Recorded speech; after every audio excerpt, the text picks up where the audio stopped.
Мы часто ездим в экспедиции, чтобы рассказать вам о том, как живут люди в дальних углах и тех местах, куда вряд ли занесет обычного обывателя его обычная суета. Но сегодня мы даже дальше обычного, за пределами республики, и рассказ наш о древних временах.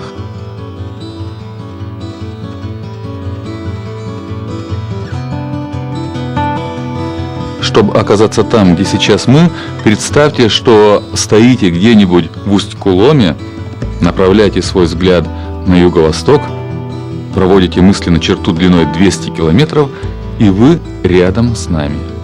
Однако ехать сюда можно только по дуге в 1000 километров.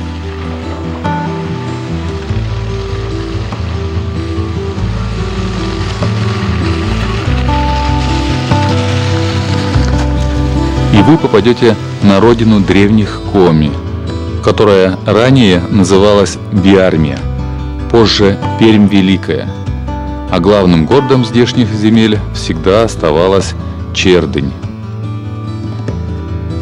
Но сначала небольшая историческая справка. 15 век. Московское княжество превращается в государство. В это время Коми представлены двумя группами – Пермью Вычегодской и Пермью Великой. Вычегодская – это мы, коми-зыряне, а Великая – это нынешние коми-пермяки и коми-язвинцы, расположившиеся вдоль Камы и рек, в нее впадающих. Вычегодские коми были уже к тому времени крещены Стефаном Пермским и входили в состав Московского княжества. А у великопермских не все просто сложилось.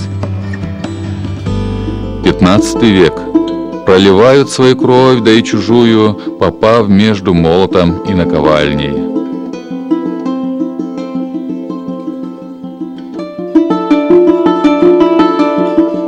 Словно Москва или Рим, Чердынь стоит на 7 холмах, на берегу реки Колва.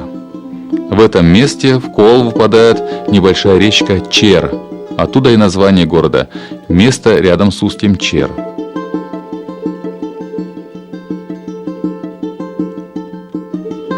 В 20 километрах от Чердыни, ниже по течению, река соединяется с Вишерой, что течет с уральских склонов. Как раз по ней и шла древняя дорога Зауральский камень.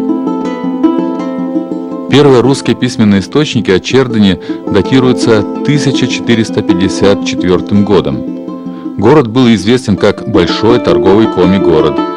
Кама и Волга, Вычегда и Двина, а также Вишера. Отсюда можно было направиться в любую сторону света. Но город жил задолго до письменных упоминаний. Каких только артефактов не обнаружили здесь археологи. Скандинавская и персидская посуда, украшения, местные художественные изделия в огромных количествах, которые сейчас имеют название как пермский звериный стиль.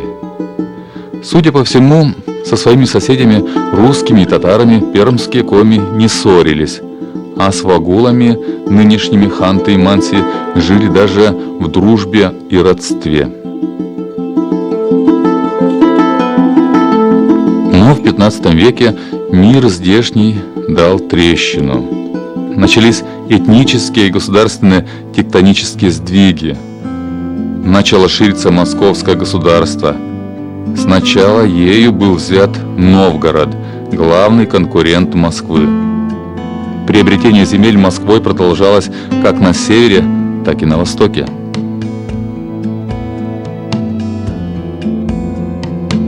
Границы московского государства приблизились к Уралу, однако впереди чужие и даже враждебные племена – татары и вагулы.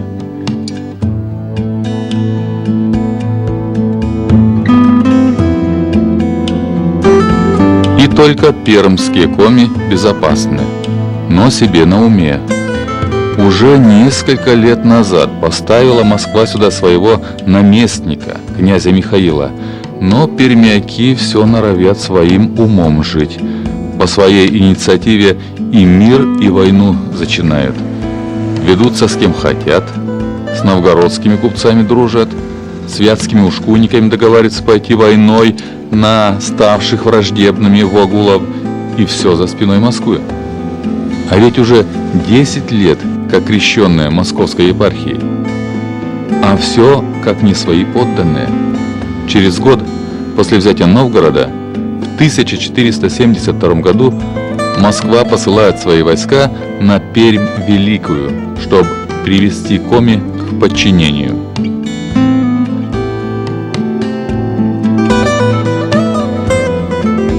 1472 год. Того же лета июня 26-го приди весть великому князю из Перми, что воевода князь Федор Пестрый землю пермскую взял, а пришел в землю ту на усть Черной реки на Фоминой неделе, четверток, и оттуда поиде на плотах и с коньми, и приплыв под город Анфалов, сойдя с плотов, и пойди оттуда на конях на верхнюю землю к городку Искору.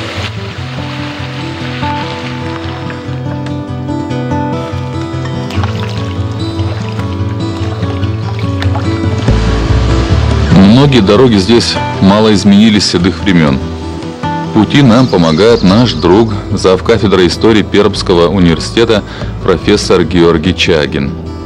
Без преувеличения, он лучший в России знаток истории Урала. Сегодня мы отправляемся от Чердыни на север, чтобы увидеть места, где столкнулись с пермяками отряды Москвы. Летопись гласит, что возле городка Искор московский воевода Федор Пестрый разбил войско пермяков и взял в плен 4 коми-князей. Их имена – Кача, Гурмот, Мичкин и Зынар. Мы не знаем точно, где была самая большая битва, но предполагаем, что в сакральном городке Искор. Он переводится с коми как «каменный город». Помимо городища Искор есть еще село Искор, примерно в 10 километрах от города на скалах. В отличие от городища, село существует до сих пор. Ну вот только здесь скальные, а вот в окрестностях... Нет, дальше есть.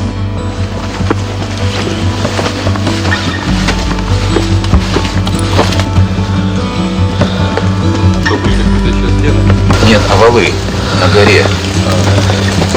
Подходим мы к узкой улочке. Вот это да, скала. Скала, да-да-да.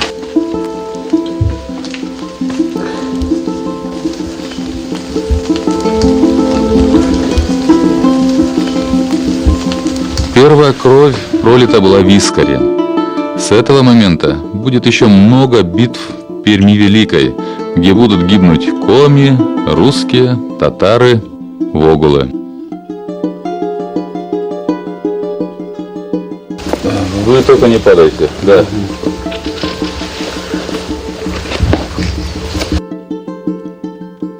И вот именно по этой расщелине поднимались все участники крестного хода в день 9-й Пятницы, посвященной памяти святой чудотворной Параскевы Пятницы. Да, и все, и взрослые, и пожилые, и мне рассказывали, и старухи в сарафанах и лаптях, в котах, все поднимались по этой скале. Ну, вот это вообще-то, знаете, 1А категория альпинистская, потому что на самом деле это очень опасно. Я сейчас посмотрел, вот, например, я бы не рискнул вот сейчас после дождя подняться, потому что тут такая крутизна, и если будешь падать, конечно, в общем-то, сложно остаться невредимым. И сегодня вот это место, узкая улочка, очень известно, очень почитаемо. В народе сложилось такое убеждение, что кто поднимется снизу кверху, с того снимаются полностью грехи. Древний Искор стоит на 2 каменных горах. Осторожно. На одной из них 130 лет назад построена часовня Параскевы Пятницы, а задолго до нее тут был дом коми-князя. Он выполнял очень важную функцию. Защищал Пермь Великую с севера от неприятелей, от врагов.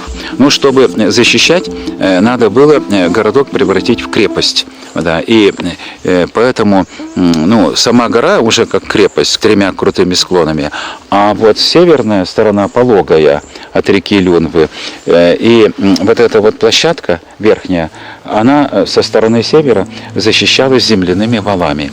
После взятия Искара воевода Федор Пестрый направился в Чердынь и, не доходя 5 верст до Чердыни, захватил городок Покчу. Сел в нем и привел всю ту землю, то есть эту пермскую землю, за великого князя. Пленил наместного князя Михаила, который хоть и был сюда поставлен Москвой, но ее политику игнорировал. Непонятно до сих пор, был Михаил по крови русским или коми. Федор Пестрый после захвата Покчи перевел сюда и столицу Перми Великой, а плененного князя Михаила отправил под конвоем к московскому царю. В Москве князь Михаил был прощен и утвержден снова на дальнейшее курирование великопермских земель.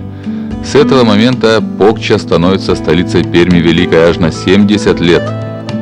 Покча ничем особенным не отличается от других городищ, разве что можно выделить одну природную особенность. Здесь берет начало река Покча. Водный поток вырывается из-под земли в одном месте и в один момент превращается в реку.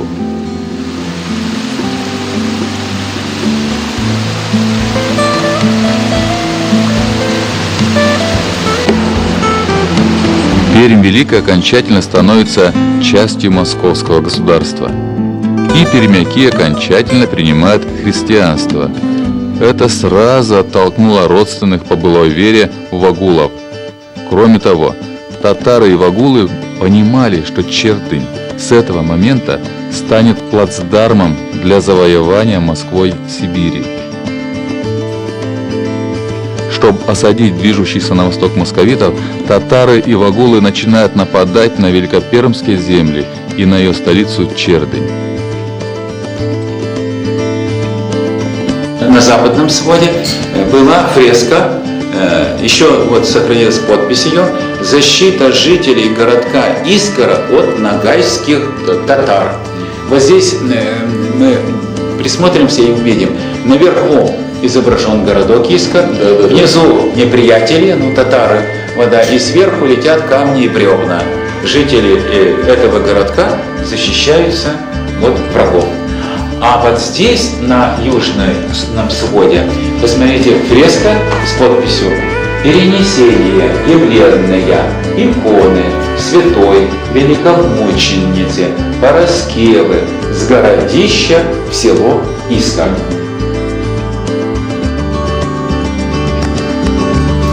Существует предание, что как-то в Искаре люди испугались наступающего татарского войска и спрятались в чаще леса. Татары поднялись в городище и обнаружили здесь только одного человека – Параскеву Пятницу. Они мучили ее, таскали по острым камням, чтобы она указала, где люди, но она не выдала искарцев. Прошло время, и сейчас каждый год по этим скалам проходит в честь Параскевы крестный ход.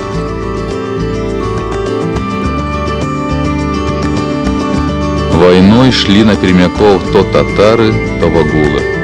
Особенно дерзкими были походы на коми вагульского князя Асыки. Кстати, легендарный пермский богатырь Кудымош был зятем Асыки, взяв в жены его дочь. Но тем больше была обида Асыки на бывших братьев по вере. Однажды, не сумев взять Чердынь, пролетел Асыка сотни километров на северо-запад, на Вычегду до Коми-Зырян, убил в Усть-Уме епископа Петерима, пожег села и ушел за Урал в свой город Пелым. Коми же в ответ объединились с войском воеводы Федора Курбского, перешли Урал и разбили Асыку. Кстати, это был первый серьезный военный поход на Сибирь, причем до Ермака. В XVI веке Чердынь была в осаде 11 раз и ни разу не была взята врагом. В здешних храмах висят особенные иконы. Изображены на них 85 чердынских воинов. Они погибли в 1547 году, защищая город. Сейчас они небесные его защитники и покровители. Гора Полюд. Она стоит напротив Чердыни и видна отовсюду. Она неразделима от истории Перми Великой. Существует такое легендарное предание о том, что в защите Чердыни помогал богатырь Полют, который жил на этой высокой горе. Вот он там имел свою охрану, свои отряды. Вот. И когда с Вишеры спускались сибирские татары, вот он предупреждал Чердынь, и она готовилась к осаде. Как он мог предупредить? Ну, судя по преданиям, он разводил костер, дым отсюда было видно, 30 километров до Полюта. Все, значит, какие-то неприятели. У населения сложилось такое убеждение, что Полют для нас барометр. Если его видно, а расстояние 30 километров, значит, будет хорошая погода.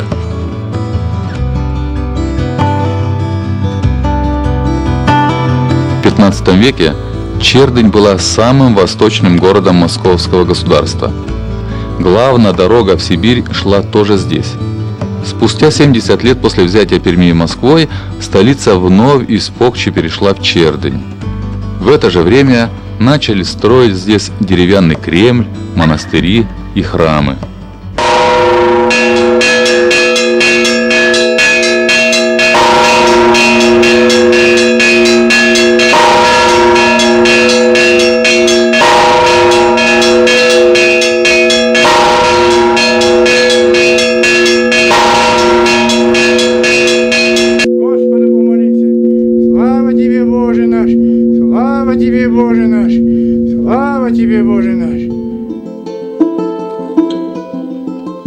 Чердынь долгое время был пограничным городом, и тут была даже таможня. Но чуть позже к московским землям присоединились татарские и башкирские края, и в 1597 году открылась новая дорога в Сибирь, минуя Чердынь. Называлась она Бабиновская, шла южнее и была гораздо короче. Политическое и экономическое значение Чердыни тут же начинает угасать. И, возможно, город бы исчез, если бы не местные купцы. Они открыли для себя Печорский край, рынки зырян, поморов и самоедов. С того времени Чердынь принимает облик купеческого города. Таким он предстает и сейчас.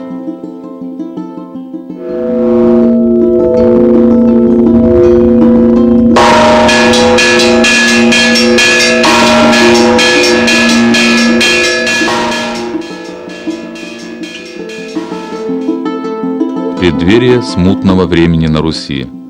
Царская династия Рюриковичей завершилась. Борис Годунов ссылает Романовых, своих конкурентов на царство, в монастыри и казематы. Среди пострадавших все 6 братьев Романовых. Самая ужасная судьба выпала князю Михаилу. Он был отправлен под конвоем в Чердынь. Мы отправляемся по его следам.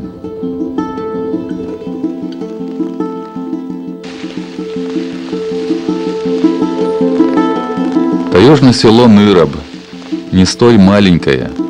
По иронии судьбы, приняв в XVI веке первого арестанта Михаила Романова, сейчас село наполовину состоит из тех, кто сидит на местной зоне, и тех, кто их охраняет. Ныроб за свою историю дважды попадал в орбиту большой политики. Первый раз в 1601 году, когда привезли сюда Михаила Романова. На Михаила надели кандалы и цепи весом 40 килограммов и бросили в яму. Прожил он в ней почти год, никак не умирал, хотя стража морила его и голодом тоже. Оказалось, его подкармливала добросердечная коми-детвора. Стража арестовала и репрессировала родителей сердобольных детей. Князь Михаил тогда же и был задушен обозленной стражей. В 1602 году стража его похоронила вот там вот в 300 метрах севернее этой ямы и уехала. Проверим, можно ли там год просидеть? Да, в этой яме. Пойдемте больше на это место.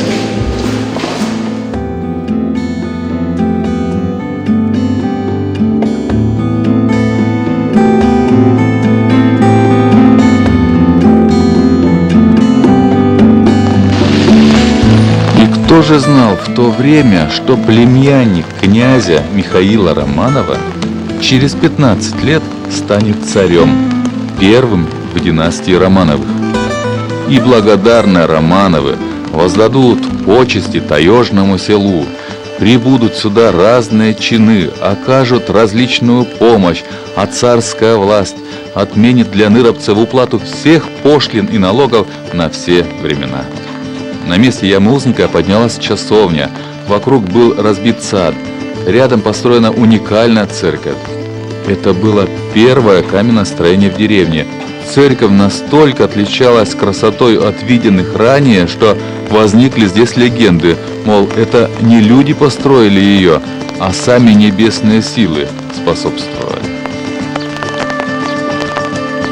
Мои родители венчались тут в 23-м году, и свадебные приезжали из деревни за 40 километров на 5 лошадях. Все по традиции было, как заведено. Будущие новобрачные ехали раздельно на своей лошади. Только после венчания сели вместе на одну лошадь. Привольная беспошлинная жизнь ныровцев с революцией закончилась. Но и здесь по многим случаям. В 1913 году приехал сюда отбывать ссылку молодой революционер Климент Ворошилов. Жизнь в тайге была для него скучна, но не более. Царское правительство выделяло ему деньги на питание и проживание, а кроме того, ему постоянно приходили из Луганска денежные переводы. На горе видим двухэтажный дом. Это был частный дом, но в нем была земская почта. И Ворошилов, он приходил, отправлял свои письма, получал переводы. Он подружился с начальником почты, с Милицыным. Он был из польских, видимо, ссыльных тоже, давних. И у этого Милицына был фотоаппарат. И Милицын заснял Ворошилова здесь, много-много раз. Клим здесь жил, особо не тужил, ходил на охоту, но стрелял, говорят, скверно. Из чего это появились в дальнейшем ворошиловские стрелки? Ворошилов отсидел только год. По иронии судьбы, его амнистировали по случаю празднования 300-летия дома Романовых. Царь Николай II оказался милосерднее Климента. 20 лет спустя подпись Ворошилова будет стоять на расстрельных списках 187 тысяч россиян. Однажды, уже после революции, местные жители обратятся с прошением к Ворошилову с просьбой отменить им продналог по причине крайней бедности. Прошение было отправлено с хозяйкой дома, где обитал Климент. Хозяйка вернулась из Москвы радостная. Климент принял хорошо, Буденный играл на балалайке, Сталин с Ворошиловым плясали, продналог к деревне отменили. В Ныробе увековечили память обоих благодетелей. Есть музей Романовых и улица Ворошилова. Вернемся опять в Чердынь. Постепенно Пермь Великая обрусела. Остатки местных коми остались лишь на отрогах Урала. Их сохранила от ассимиляции старообрядческая вера.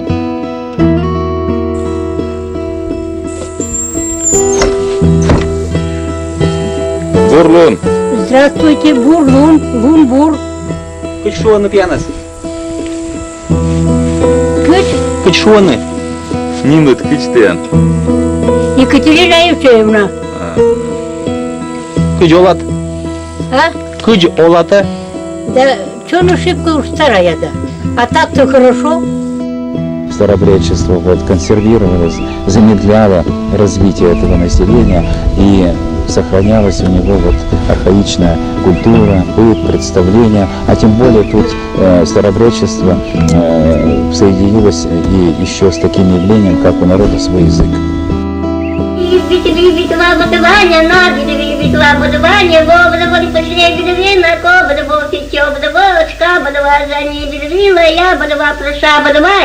Пробовался дебель ветки, пробовался стабан, бабы, реки бельви, да пободовался, выбодовы, ему бодову, реки бельви.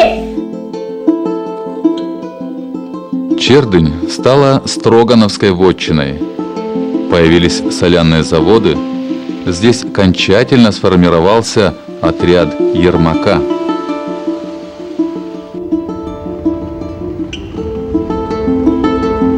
В Чердыне большой промышленности никогда не было, хотя и был город торгово-купеческим.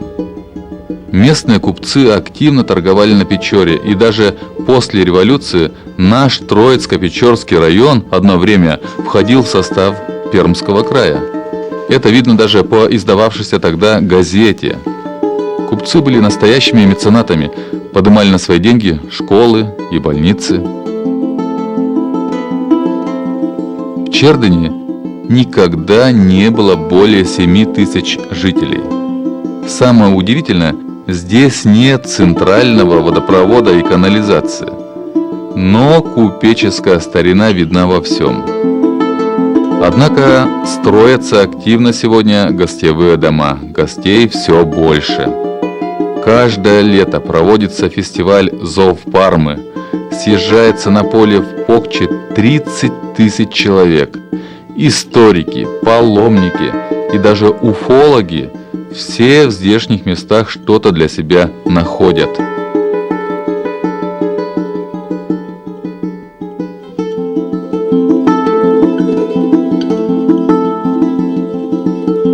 А вот дом. Из окна второго этажа однажды выпрыгнул человек и сломал ногу. Его звали Осип Мандельштам. Он был сослан Сталиным в ссылку за свои знаменитые стихи «Мы живем под собою, не чуя страны». Но в дороге Осип Мандельштам заболел и слег в эту больницу. Ночью измученному человеку показалось, что к палате приближаются шаги чекистов, и он прыгнул в окно. Какой мы Чердынь видим, это вклад купцов. Они имели доход от торговли с Печорским краем. И так было до 1918 года. Что же случилось с династиями купеческими? 1 июля 19 года Белая армия Колчака уходит в Сибирь под натиском Красной армии. Купцы видят эту ситуацию, они с Белой армией уходят из Чердыни навсегда. Но это конец Чердыни? Той высокой социально-экономической жизни это конец, конечно. Потом в советские годы она только выполняла административную функцию. Центр района, центр территории. Как нам сказал вчера отец Варсонофий в Неробском храме, что Чердынь пока будет сохраняться, затухать будет все по округе, а она, если будет затухать, то в последнюю очередь. Но я думаю, что она не затухнет. Ирония судьбы есть и в том, что время одно придает забвению, а другое возвеличивает. У времени своя логика. Например, Сыктывкар всегда был глухим селением, а стал столицей республики. А Чердынь, столица Перми Великой, торговый город на перекрестке мировых дорог, превратился в провинциальный городок. И все богатство Чердыни сейчас только в одном – в ее великой истории.